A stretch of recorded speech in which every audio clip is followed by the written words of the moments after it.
Joining me is Tom Aiello. He is with the National Taxpayers Union. Tom is the Director of Government Affairs for the National Taxpayers Union, NTU.org, NTU.org.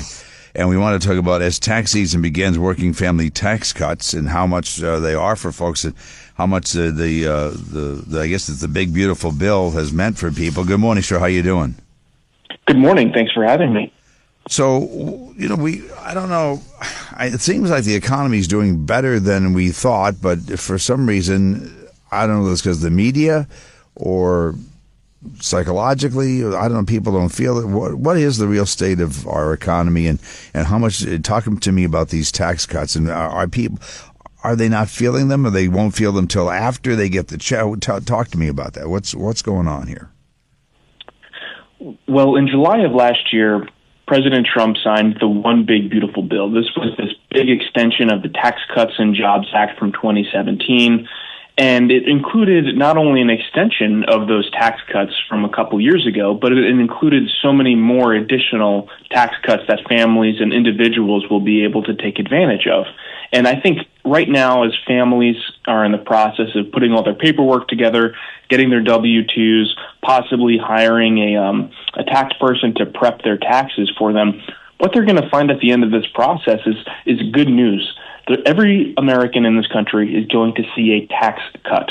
No one will be paying more in taxes this year than they did last year, relative to not passing this bill. And that's a really good thing. With inflation still relatively high, families still feeling the pinch, putting more money in people's pockets, we think, is the best approach right now to really making people feel comfortable and delivering on the president's message of affordability.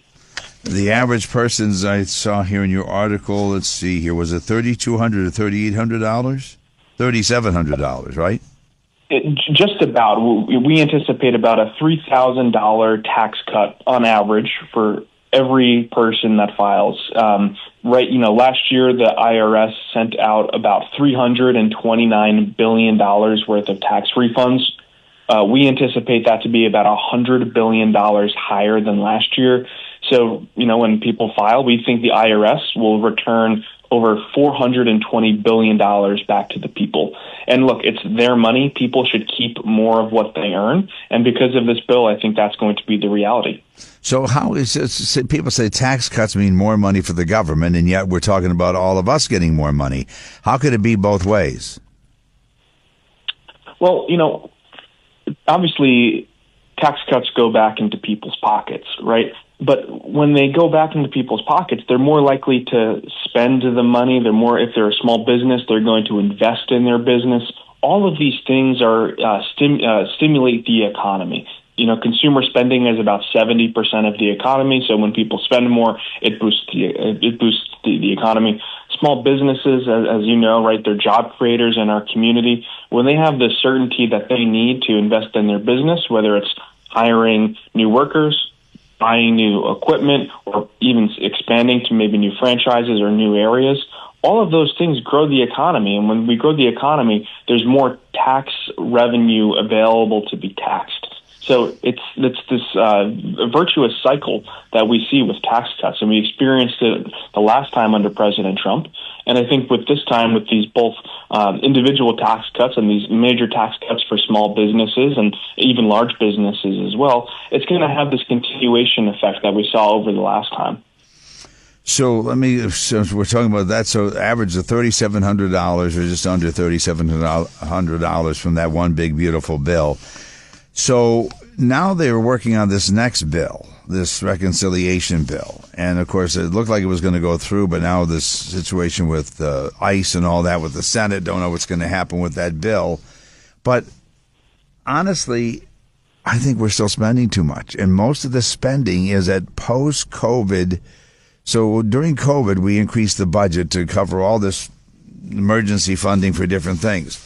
That never really got reduced. We're still spending at the COVID levels, right?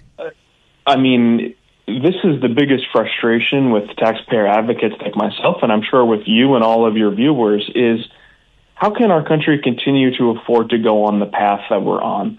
Right now, we spend $2 trillion more every year than what we take in tax revenue. That's an unsustainable fiscal path that we're on. And I always like to say, why should we care about the debt? Everyone knows the debt's a problem. Everyone knows the federal government spends more than what it takes in. But why should people care? Well, people should care because the more money that we have to borrow means the more money the Federal Reserve has to print.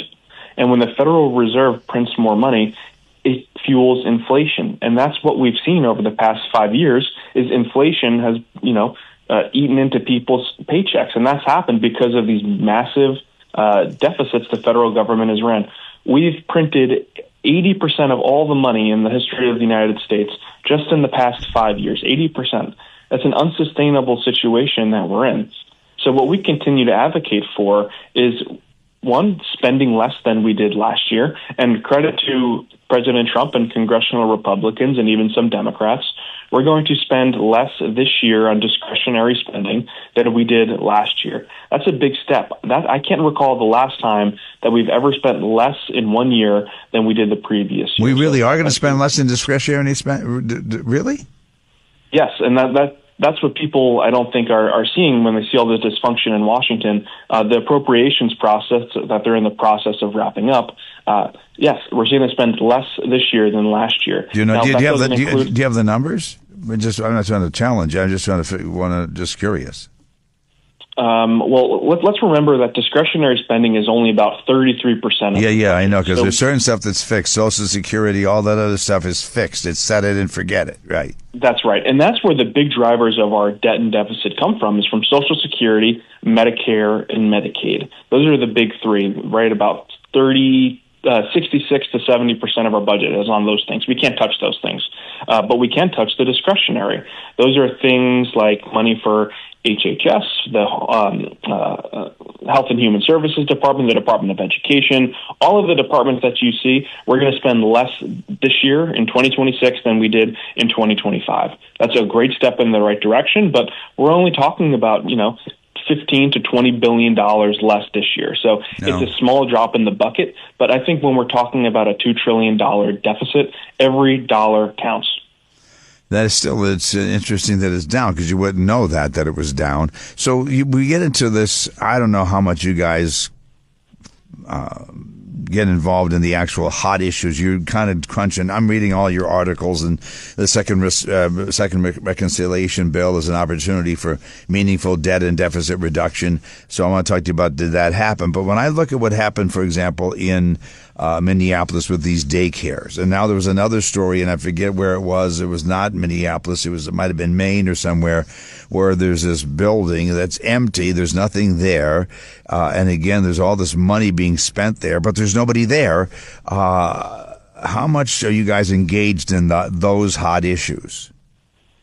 We have always been focused on waste, fraud, and abuse in the federal government. And I think what you're seeing now in Minnesota and other parts of the country is people shining a light on what we've been trying to do, right? There's been studies that have shown about 10% of all the federal dollars go towards waste, fraud, and abuse. So this is the problem, right? We know that it's a problem. The House of Representatives have started to look into these things. But what are we going to do to try and solve the problem? I think from my perspective, is the best thing that we can do is reduce the size of the federal government, reduce the amount of taxes we send to the federal government. And if we have a more nimble federal government, we won't have to worry so much about these wasteful programs, because we're going to have a federal government that's so small that there won't be all of these fraudulent activities taking place. When you have a federal government that's spending $6 trillion every single year, of course it's going to be impossible to keep track of every single dollar that's spent, which is why you see, these billions of dollars go to fraudulent activities, because no one's paying attention, because our federal government is so large that these are just drops in the bucket that no one is paying attention to. So, specific to the Minnesota example, I know the House of Representatives is looking into it very strongly. And if people broke the law, which they did, I'm sure they will be prosecuted and go to jail. That's my hope. Yeah, my hope too, but I don't know that it will or won't. So get the second. The article here says second reconciliation bill is an opportunity. And by the way, you say cut the size of the federal government. I mean, he talks about ending the Department of Education. I don't see that ending. I don't see the Department of Energy ending. So let's, before you get back to your other article here, where would you make those cuts? Which departments would you cut out? How would you reduce the size of government? Where? So there's quite a few options on the table, actually. I think when we first did the One Big Beautiful Bill, that cut about $1.5 trillion in spending. So that's a very monumental achievement. I can't remember the last time we cut that much. But there was a lot that was left on the cutting room floor. There's so many more things that we can do, definitely in the Department of Education. We actually put out this research document a few days ago where you can cut another $15 to $20 billion a year from the Department of Education. From the Department of Health and Human Services, you can cut another $200 billion a year. So when you add up all of these things, we think you could definitely cut over $400 billion every single year over the next 10 years through this reconciliation process where you don't need Democrats. You can just do it a Republican-only thing. And you can save about $4 trillion over the next decade. That would make a sizable difference to help paying down our deficits every year. So this isn't a substitute for the regular appropriations process and reforming our entitlements that, like I said earlier, are the true drivers of our debt and deficit. But there's these low-hanging fruit that are still out there that Republicans should take this opportunity and try and claw back. And I think what I'm most frustrated about is what DOGE did at the start of the Trump administration was really good, and it really started to shine a light on where our dollars are being sent to. And unfortunately, in this latest appropriations process, Republicans, at the behest of Democrats, actually started to refund a lot of what DOGE had clawed back. Yep. So here we are trying to spend less, but we're doing so at the same time we're spending more on things that DOGE clawed back. It doesn't really make a whole lot of sense to me. Why? Why are we doing that? Why are we compromising just to get I don't understand what the big deal is with the government shutdown. I honestly don't. But I just, the government will default, whatever. I just don't get it. Why are we caving? We're the Republicans, and we have the House, we have the Senate. We had the people sent us there to do this, not just immigration, other issues, and we're letting them get that money back. I don't understand it. Why are we doing that? I think it comes down to earmarks, right? I think everyone, when you hear the term earmarks, it's directed spending by members of Congress in their district. There were about $16 billion worth of earmarks in this appropriations package, and a lot of it was from Democrats. Quite a bit of it was from Republicans, and everyone wants to bring home bacon to their district.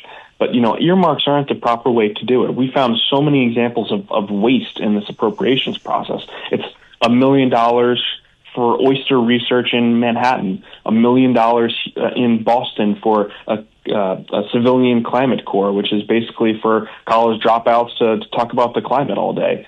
$350,000 in Atlantic City, New Jersey for an elephant statue. When you add up all of these things, it comes up to $16 billion worth of wasteful programs, mostly pushed by Democrats.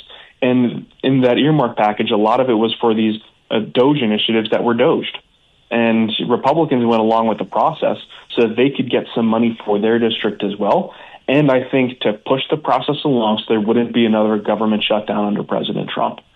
I think when you look at it this way, this is why people are frustrated with the state of our country and the state of our government, is even when you're doing good things like spending less, you're spending $16 billion on things that have no actual impact on the American people. So this article's second reconciliation bill is an opportunity for meaningful debt and deficit reduction. Quite honestly, in this reconciliation bill, they're doing, as what you just said, they're not doing meaningful. They're doing the opposite, right? Well, what we're talking about here is the appropriations process. That's where Congress figures out where they're going to spend your money over the course of a year. Right. A reconciliation, and that's bipartisan. A reconciliation bill is a separate process where you only need Republicans to do it. Those are conversations happening right now about what should we include in a reconciliation bill, should we cut, all of those things.